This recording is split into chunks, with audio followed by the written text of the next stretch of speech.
We are here at EAA AirVenture Oshkosh 2018 to talk about light sport aircraft and flight schools.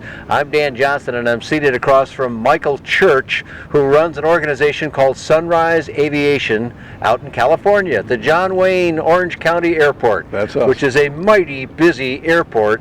But you've been successful out there a long time. Let's talk a little bit before we go into LSA stuff about your experience in the flight instruction business. We're in our 32nd year at that airport. It's an ideal location for student training because they really do get used to operating around large aircraft. Well, John Wayne is a pretty busy place. It's 500 based GA aircraft. That's a lot. Yes, sir. By any measure, that's a lot. And there's a lot of activity. You got good weather, so people are flying fairly frequently. That's California. Yep, so there you go. Okay, so you've been in this business a long time. Obviously, you used other aircraft for most of that time. And then along came light sport aircraft. What did you think of that, and why did you get involved with it? Okay, so at one point I had 7 152s, and they were getting long in the tooth, expensive to overhaul, and Steve came along, with whom I'm now partnered as an Evektor dealer, and was very enthusiastic about the possibilities of light sport, and I really wasn't. Okay. I ended up flying 6 different models, and this is the one that I chose. Somewhere along the line, I became convinced, right? Not initially, I gather. No, but the Rotax engine has been around for so long that really couldn't be an issue. All I had to do was persuade my director of maintenance that he was going to work on them. Okay. I have heard some of those challenges. So it's been 6 years. We're operating 5 of them. We have more than 18,000 hours on the airframes. Is that right? Yep. Now that's on the collection of airplanes. That's correct. With 6 airplanes, 18,000 hours. That's at least 3. Five, actually, since the 6 is a very recent addition, 18,000 hours. Okay, so it's a lot of hours on each airplane. Yes. Now, Dave and I have gone around and done a lot of interviews on this particular subject, and many people will say, not the ones being interviewed, but other people will say, light sport do not work in a flight school environment. They're not built robustly enough. They're too light. Things break. Those kinds of comments. How would you respond to that if someone told you that? That they actually have to try what they're talking about, because they haven't. We do less maintenance, tires, all the things that wear out on these airplanes than I do on my Cessnas. Is that right? Okay, that's a very significant statement you just made there. Because this is from a fellow that's operating several, had operated others, using them a lot. Right. And you're saying the maintenance, just the routine maintenance, tires. I mean, tires wear out. We know that. That's not bad. That happens. But every year. You're saying it's not as often on these aircraft. Exactly. And it's not as if 152s were the only aircraft we had or have. I'm operating 5 172s, a pretty normal flight training fleet, multi-engine, and a bunch of aerobatic aircraft as well. Okay. And these see less time in the shop than any of them. Is that right? Yes.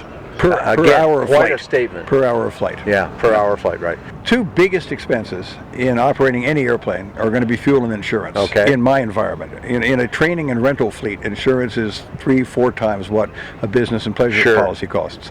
So that the capital cost of the aircraft obviously has an enormous impact on that end of things, and these are not as expensive. You can spend upwards of $500,000 now on a 172. Yeah. And we're still looking at under $150,000 for really nicely equipped Evektors. The other side of things, besides insurance, of course, is fuel.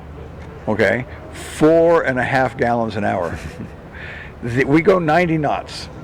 Student pilots don't buy miles; they buy hours. So the speed is not a material issue at all.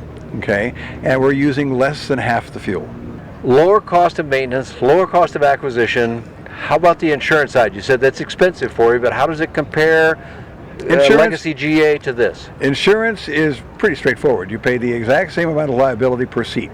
So I operate... Regardless of what kind of aircraft it is, okay. Right. And then the rest of it is the hull cost, and the hull cost is directly proportional to the coverage. You know, what do you want to insure it for? Well, so I interpret that means you're spending less. Exactly. Okay. These airplanes see exclusively, or just about exclusively, training activity. Okay. But they're less expensive to operate for the student, okay? And because they're lighter and friskier, they tend to show mistakes much more quickly. The student sees that they look stupid quicker, and they get involved in fixing the mistakes, so that the less the aircraft is built for a cruising role, right, the more suitable it is for training. These things are great. Do the operators of what I'll call legacy aircraft in position kind of look at you and go, have you lost your mind, Michael? Why are you using these airplanes? Well, I have one major competitor at our airport, and who does not fly light sports, and I haven't actually told him why it would be a good idea if he did. Well, I can imagine some reasons why you might not do that too, but you've had, that's to imply that there have been others that have reacted favorably to your decision. Yeah, that is true. I see some of the smaller operators, flying clubs and so forth, or individual instructors now teaching in light sports. I expect we'll see more of this. Would you agree with that? I cannot imagine why not. It's a superior aircraft for flight training. It does only one thing. Most airplanes are very limited. They're very mission specific, okay? Very few people with us who get their certificates in this aircraft fly it again. Okay. Is that right? Okay. Yeah, they move up to something with 4 seats, yeah, a little bit more looking speed, for more capability more at some payload. point. Exactly, Yeah. right. Mm-hmm. So I find that we're somewhat unique among flight schools in that I'm prepared to commit myself exclusively to buying and using aircraft that see only a training role. Right? It would be more cost effective perhaps if they were also renting out the rest of the time. But I'm interested in making pilots. Well, there's another very big flight trainer that espouses the same idea, and that's the U.S. Air Force. They buy training aircraft. They're not the ones you're going to go fight wars with. No. But you learn in one thing and then you move to other things. Okay. One other question I think is kind of important to this discussion is the students that approach you. Presuming most of them are not pilots when they come to you, just looking for some transition training, which I understand you also do with Aerobatic aircraft and things like that, but just the primary training aircraft. When students come to you and they're given a choice between this aircraft and let's say a very nice looking 172 or some other aircraft in your stable, how does their decision set go? So when a student, a prospective student comes to us, they do so because we know what we're doing. So we say we know what we're doing. Here is a lower cost, better quality training aircraft. Okay, those that come with preset activity or ideas about the thing because of friends and so forth, usually what it takes is I bring them out here and put them in the airplane and they look around, the visibility is spectacular, right, and it just takes. But it's very much the same if somebody comes to me for aerobatic training and they say I want to fly the Extra, and I say, well, that's silly, it's not a good training airplane. Right. You got to fly a Decathlon because it's a much better training airplane. You learn what you're doing and then you can go ahead and move up the line. Move to the performance airplane later, right? Seems to make a lot of sense. So if you had it all to do again, would you say that you had done it right with this set of decisions you made to embark with the Evektor aircraft? Yeah. It came along at a time when the economy was really depressed and flight training was no fun at all, and the option of operating a lower cost aircraft was in and of itself quite seductive, and then to find out that they worked out so well has been a joy. I would simply say about these airplanes, what I would say about everything, it's not difficult to fly. It's difficult to fly well. Choosing the right machine makes that job a little bit easier. Well said, Michael. That sounds good. Sunrise Aviation is the name of the business. John Wayne County, Orange County Airport, near LA if you don't know where that's at. So that's a lot of people in California that could access your flight school down there, and many that have, I understand.